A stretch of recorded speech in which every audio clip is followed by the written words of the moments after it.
আসসালামু আলাইকুম। আমি Mohammad Raihan Kabir Rahman BD tech content king এর পক্ষ থেকে আপনাদের সবাইকে আন্তরিক শুভেচ্ছা ও অভিনন্দন।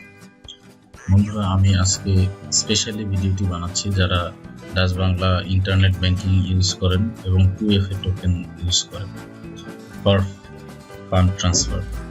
তো আজকের ভিডিওটিতে আমি দেখাবো কিভাবে আপনি 2FA টোকেনের পিন সেট করবেন। তো আমার কাছে অলরেডি 2FA টোকেন আছে, এখন আমি পিনটি সেট করব। পিন সেট করার আগে আমাকে কি করতে হবে, ইন্টারনেট ব্যাংকিং সাইটটাতে লগ ইন করতে হবে। তো এই জন্য আমি কি করলাম, একটা ব্রাউজার ওপেন করলাম, দেন ডাচ বাংলা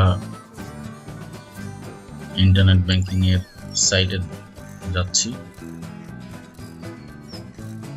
এখানে দেখেন একটা বিষয় আছে, সেটা হচ্ছে কি আপনি এই ভার্চুয়াল কিবোর্ডটা ইউজ করতে পারেন অথবা আপনি আপনার ডিভাইসের কিবোর্ডটি ইউজ করতে পারেন। তো আমি ভার্চুয়াল কিবোর্ড ইউজ করি না। সো এখানে আমার ইন্টারনেট ব্যাংকিং এর ইউজার আইডিটা দিতে হবে, দেন আমাকে এটার পাসওয়ার্ডটা দিতে হবে।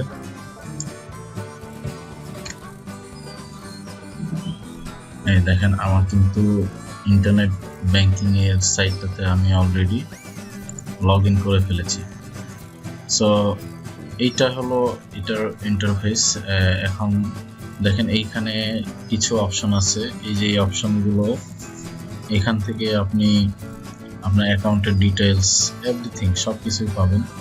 পেমেন্ট আপনি এখান থেকে ফান্ড ট্রান্সফার করতে পারবেন এনপিএসবির মাধ্যমে, অ্যাকাউন্ট থেকে অ্যাকাউন্টে, অ্যাকাউন্ট থেকে কার্ডে, কার্ড থেকে অ্যাকাউন্টে, হোয়াট এভার আপনি এখান থেকে আপনার যে ব্যাংকগুলো আছে, যেমন external account transfer within bank, beneficiary maintenance, এখান থেকে আপনার বেনিফিসিয়ারি অ্যাড করতে পারবেন। এগুলো আমি পরের ভিডিওটিতে দেখাবো। আজকে জাস্ট আমি আপনাদেরকে দেখাচ্ছি যে কিভাবে 2FA টোকেনের পিন সেট করবেন। তো এইখানে দেখেন 2FA পিন চেঞ্জ, এখানে এই অপশনটা চলে এসছে। দেখেন এইখানে আমি কি করব, আমার পিন 4 সংখ্যার পিন সেট করব।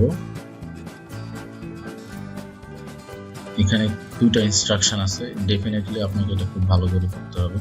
যেমন আপনার 2FA pin should be 4 digit, that means আপনি 4 সংখ্যার পিন সেট করতে হবে, এর বেশি আপনি পারবেন না।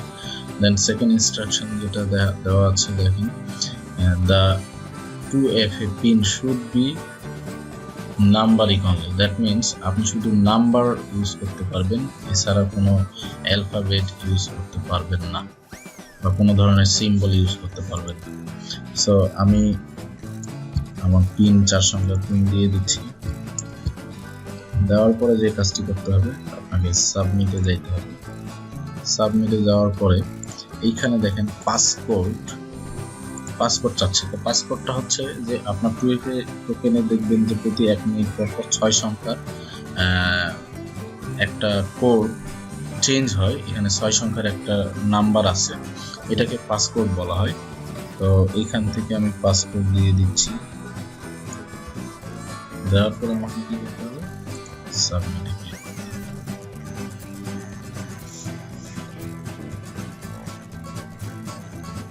এখানে দেখেন কিছু ইনস্ট্রাকশন দেওয়া আছে, খুব ভালোভাবে করে নেবেন। এই যে দেখেন এখানে আমার কি দেওয়া আছে, 2FA pin has been changed successfully, that means আমার 2FA পিন কিন্তু সেট হয়ে গেছে। তো এখান থেকে এখন আমি আমার ফান্ড ট্রান্সফার করতে পারবো। ফান্ড ট্রান্সফার করার যেই ভিডিওটি কিভাবে করবেন, কিভাবে বেনিফিসিয়ারি অ্যাড করবেন, ডেফিনেটলি আমি আপনাদেরকে নেক্সট ভিডিওতে শো করব। সো আজকে এই পর্যন্তই, ভালো থাকবেন আশা করি, দোয়া করি সবাই ভালো থাকেন। এবং সর্বোপরি যে কথাটি বলতে চাই, আপনারা প্লিজ আমার এই চ্যানেলটিকে সাবস্ক্রাইব করবেন যদি আমার ভিডিওটি ভালো লাগে। ভালো যদি না লাগে তাহলে অবশ্যই সঙ্গে থাকবে, পরবর্তী ভিডিও নিশ্চয়ই ভালো লাগবে আশা করি। সো ধন্যবাদ, আসসালামু আলাইকুম।